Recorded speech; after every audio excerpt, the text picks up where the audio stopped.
2025 അവസാനിക്കാൻ ദിവസങ്ങൾ മാത്രമാണ് ബാക്കി. മലയാള സിനിമാ ലോകത്തെ സംബന്ധിച്ച് ഒരുപാട് നേട്ടങ്ങളും ഒപ്പം തന്നെ പരീക്ഷണങ്ങളും നടത്തിയിരുന്ന ഒരു കാലമായിരുന്നു ഈ പറയുന്ന 2025.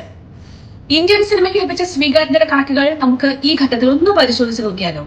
അതായത് ഇന്റർനെറ്റ് സെർച്ച് എഞ്ചിൻ ഭീമനായ ഗൂഗിൾ 2025 ഏറ്റവും കൂടുതൽ ആളുകൾ സെർച്ച് ചെയ്ത സിനിമകളുടെ പട്ടിക പുറത്തുവിട്ടിരിക്കുകയാണ്.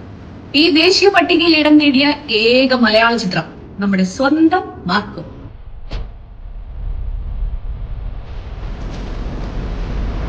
ഉണ്ണിമുഖൻ നായകനായി എത്തിയ നമ്മുടെ സ്വന്തം മാർക്കോയെ മലയാളക്കര അത്ര പെട്ടെന്നൊന്നും മറക്കാൻ സാധ്യതയില്ല.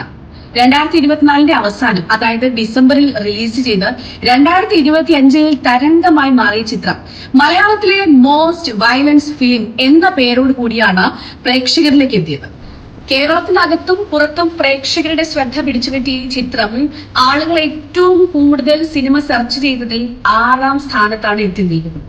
പ്രമുഖ ട്രാക്കിംഗ് സൈറ്റായ സാറ്റ് മേഘിന്റെ റിപ്പോർട്ട് അനുസരിച്ച് 102.55 കോടി രൂപയാണ് മാർക്കോ ആഗോളതലത്തിൽ നേടിയ കളക്ഷൻ. ഹനീഫ് അദേനി രചനയും സംവിധാനവും നിർവഹിച്ച ചിത്രം ക്യൂബ്സ് എന്റർടൈൻമെന്റ്സിന്റെ ബാനറിൽ ഷെരീഫ് മുഹമ്മദാണ് നിർമ്മിച്ചത്. ഇന്ത്യൻ സെർച്ച് എഞ്ചിൻ ട്രെൻഡിംഗിൽ 2025 ആളുകളെ ഏറ്റവും കൂടുതൽ നിറഞ്ഞ മറ്റ് ചിത്രങ്ങളുടെ ലിസ്റ്റുകൾ കിടക്കുന്നു.